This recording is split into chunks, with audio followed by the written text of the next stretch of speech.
വിശദമായ വാർത്തകളിലേക്ക്. At home ബഹിഷ്കരിച്ച മുഖ്യമന്ത്രിയുടെ നടപടിയിൽ രാജ്ഭവൻ അതൃപ്തി. തലസ്ഥാനത്തുണ്ടായിട്ടും മുഖ്യമന്ത്രി എത്താതിരുന്നത് ശരിയായില്ല എന്നാണ് രാജ്ഭവന്റെ നിലപാട്. രാജ്ഭവൻ രാഷ്ട്രീയം കളിക്കുമ്പോൾ ചടങ്ങുകൾക്ക് പ്രസക്തിയില്ല എന്ന് സർക്കാർ ചൂണ്ടിക്കാട്ടുന്നു. സൈഫുണ്ട് വിവരങ്ങൾ നൽകാനായി. സൈഫ്, ഇവിടെ സർക്കാർ എടുത്തിരിക്കുന്ന ഒരു നിലപാട് സംഘപരിവാറിനോട് സന്ധിയില്ല എന്നൊരു നിലപാട്.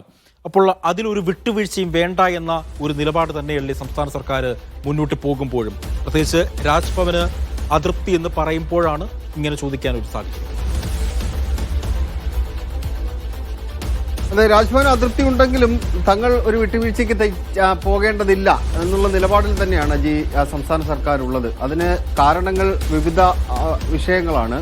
ഇപ്പോൾ ആരിഫ് മുഹമ്മദ് ഖാൻ ഗവർണറായിരുന്ന സമയത്ത് അദ്ദേഹം ഏറ്റവും അവസാന സമയത്ത് അദ്ദേഹത്തിന്റെ കാലാവധി തീരുന്ന ഏറ്റവും അവസാന സമയത്ത് അറ്റ് ഹോം പരിപാടിയിൽ മുഖ്യമന്ത്രി പിണറായി വിജയനോ മന്ത്രിമാരോ ഒന്നും പങ്കെടുത്തിരുന്നില്ല. ഉദ്യോഗസ്ഥ തലത്തിലുള്ള ആൾക്കാർ മാത്രമാണ് അങ്ങോട്ടേക്ക് അയച്ചിരുന്നത്. അതിനുള്ള കാരണം നമുക്കറിയാം.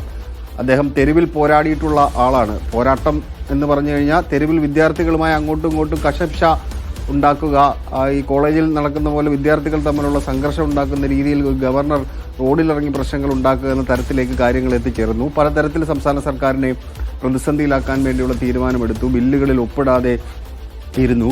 അതിലുള്ള അതിർത്തിയെ തുടർന്നാണ് ആരിഫ് മുഹമ്മദ് ഖാനുമായി ബന്ധപ്പെട്ട് അദ്ദേഹം വിളിച്ച പരിപാടികളിൽ പങ്കെടുക്കാതിരുന്നത്. രാജ്ഭവനിൽ അങ്ങനെ കാര്യമായ പരിപാടികളൊന്നും ഒരു വർഷം നടക്കാറില്ല. 1-2 പരിപാടികളാണ് നടക്കാറുള്ളത്. ഓണാഘോഷം നടക്കാറുണ്ട്. ഏറ്റവും പ്രധാനപ്പെട്ട പരിപാടി എന്ന് പറയുന്നത് അറ്റ് ഹോം പരിപാടിയാണ്. സംസ്ഥാന സർക്കാരിനാണ് അതിന് പണം നൽകുന്നത്. സംസ്ഥാന സർക്കാരാണ്. ഇത്തവണയും സംസ്ഥാന സർക്കാർ പണം നൽകി. മുഖ്യമന്ത്രി, മന്ത്രിമാർ, ഉന്നത ഉദ്യോഗസ്ഥർ അടക്കമുള്ളവരെ ആ പരിപാടിയിലേക്ക് ക്ഷണിക്കാറുണ്ട്. മുഖ്യമന്ത്രി, മന്ത്രിമാരെയും ഉന്നത ഉദ്യോഗസ്ഥരെല്ലാം പരിപാടിയിലേക്ക് ഇത്തവണയും ക്ഷണിച്ചു. പക്ഷേ ഇതൊരു രാഷ്ട്രീയ തീരുമാനമാണ് ആ പരിപാടിയിൽ പങ്കെടുക്കേണ്ടതില്ല എന്നുള്ളത്. ഗവർണർ രാജേന്ദ്ര അർലേക്കർ വന്ന സമയത്ത് അദ്ദേഹം നല്ല രീതിയിൽ ഇടപെടുന്ന ആളാണ് എന്ന് മുഖ്യമന്ത്രി പിണറായി വിജയന് CPM സംസ്ഥാന സെക്രട്ടറിയും എല്ലാം പരസ്യമായി പറഞ്ഞിരുന്നു. പിന്നീടാണ് അദ്ദേഹത്തിന്റെ ഒരു തനി രൂപം, ഒരു RSSകാരന്റെ സ്വഭാവം അദ്ദേഹം പ്രകടിപ്പിച്ചു തുടങ്ങിയതെന്നാണ് സംസ്ഥാന സർക്കാരുമായി ബന്ധപ്പെട്ട ആൾക്കാർ പറയുന്നത്. അതിന്റെ തുടക്കം എന്ന് പറയുന്നത് ഭാരതാംബ കാവിക്കൊടി ഏന്തിയ ആ സ്ത്രീയുടെ ചിത്രം പ്രദർശിപ്പിച്ചതിനെ തുടർന്നാണ് അതിന്റെ ഒരു തുടക്കം ഉണ്ടാകുന്നത്. അത് കേരള സർവകലാശാലയിൽ ഒരു പ്രശ്നം ഉണ്ടാകുമ്പോൾ ആ പ്രശ്നങ്ങൾക്കിടയിലേക്ക് അദ്ദേഹം വന്നു ചേരുന്നു. രാജ്ഭവനിലെ പരിപാടികളിൽ ആ കാവിക്കൊടി ഏന്തിയ സ്ത്രീയുടെ ചിത്രം വെക്കുന്നു. ആ പരിപാടിയിൽ നിന്ന് പിന്നോട്ട് പോകാൻ വേണ്ടി അദ്ദേഹം തയ്യാറാകുന്നില്ല. അതൊന്ന് കെട്ടടങ്ങിയ സമയത്താണ് താൽക്കാലിക VC നിയമനത്തിൽ അദ്ദേഹത്തിന് തിരിച്ചടി ഉണ്ടാകുന്നത്. ഹൈക്കോടതിയുടെ സിംഗിൾ ബെഞ്ചിൽ നിന്നും ഡിവിഷൻ ബെഞ്ചിൽ നിന്നും തിരിച്ചടി ഉണ്ടാകുന്നത്. 2 ബെഞ്ചിൽ നിന്നും തിരിച്ചടി ഉണ്ടായി. അതിനുശേഷം മുഖ്യമന്ത്രി പിണറായി വിജയൻ അദ്ദേഹത്തെ നേരിട്ട് രാജ്ഭവനിലെത്തി കാണുന്നു. അതൊരു മഞ്ഞുരുക്കത്തിന്റെ സൂചന നൽകുന്നതായിരുന്നു. അവിടെ മുഖ്യമന്ത്രി ആവശ്യപ്പെട്ടത് സ്ഥിരം VCമാരെ നിയമിക്കാൻ വേണ്ടി ഗവർണർ ഇടപെടണം.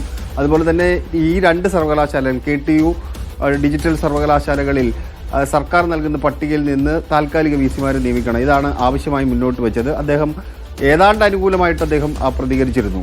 അങ്ങനെ സംസ്ഥാന സർക്കാർ പട്ടിക നൽകുന്നു. 3 പേരടങ്ങുന്ന പട്ടിക 2 സർവകലാശാലകളിലേക്കും നൽകുന്നു. അതിനുശേഷം ഉന്നത വിദ്യാഭ്യാസ മന്ത്രിയും നിയമമന്ത്രിയും രാജ്ഭവനിലെത്തി അദ്ദേഹത്തെ കാണുന്നു.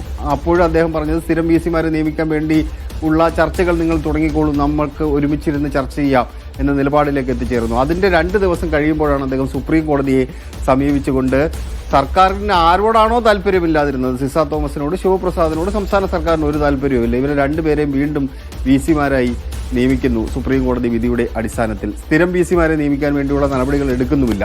ഈ പശ്ചാത്തലത്തിലാണ് മുഖ്യമന്ത്രി പിണറായി വിജയനും മന്ത്രിമാരും ഗവർണറുടെ ആ പരിപാടിയിൽ പങ്കെടുക്കേണ്ടതില്ല എന്ന നിലപാടിലേക്ക് എത്തിച്ചേരുന്നത്. അവിടെ രാജ്ഭവന് ഒരു അതൃപ്തിയുണ്ട്. കാരണം മുഖ്യമന്ത്രി തലസ്ഥാനത്ത് ഇല്ലാതിരിക്കുകയാണെന്നുണ്ടെങ്കിൽ അങ്ങനെ ഒരു ന്യായം ഉണ്ടായിരുന്നു. പക്ഷെ തലസ്ഥാനത്ത് ഉണ്ടായിട്ട് മുഖ്യമന്ത്രി ആ പരിപാടിയിൽ പങ്കെടുക്കാതിരുന്നത് ശരിയായില്ല എന്നാണ് രാജ്ഭവൻ വൃത്തങ്ങൾ വ്യക്തമാക്കുന്നത്. സംസ്ഥാന സർക്കാർ പറയുന്നത് ഗവർണർ ഇങ്ങനെ തുടർച്ചയായി രാഷ്ട്രീയം കളിക്കുന്ന പശ്ചാത്തലത്തിൽ അവിടെ നടക്കുന്ന അറ്റ് ഹോം പരിപാടിക്ക് ഏതെങ്കിലും തരത്തിൽ പ്രസക്തിയില്ല. കാരണം ഇതൊരു രാഷ്ട്രീയ പോരാട്ടമായി ഗവർണർ കാണുകയാണ്. സംഘപരിവാർ വൽക്കരണ സർവകലാശാലകളിൽ നടത്താൻ വേണ്ടി ശ്രമിക്കുന്നു. ഞങ്ങൾ അതിനോട് യോജിക്കുന്നില്ല. സംഘഭക്തനോട് ഞങ്ങൾക്ക് സന്ധിയില്ല എന്ന് നമ്മൾ എഴുതി കാണിക്കുന്ന വാചകമാണ് CPMന്റെ പ്രധാനപ്പെട്ട നേതാക്കന്മാർ എല്ലാവരും പറയുന്നത്. അതുകൊണ്ട് വിട്ടുവീഴ്ച വേണ്ടതില്ല എന്ന് സംസ്ഥാന സർക്കാർ CPM തീരുമാനിക്കുന്നു. അത് ചെയ്തത് ശരിയായില്ല എന്ന് രാജ്ഭവനും പറയുന്നു. ഇനി കുറച്ചുനാൾ മാത്രമാണ് ഇലക്ഷന് ബാക്കിയുള്ളത്. തദ്ദേശ തെരഞ്ഞെടുപ്പ് വരാൻ പോവുകയാണ്. 3-4 മാസത്തിനകം തദ്ദേശ തെരഞ്ഞെടുപ്പ് വരും. അതിന് പിന്നാലെ നിയമസഭാ തെരഞ്ഞെടുപ്പ് വരും. എന്തായാലും ഈ പോരാട്ടം അങ്ങനെ പോവുകയാണ്.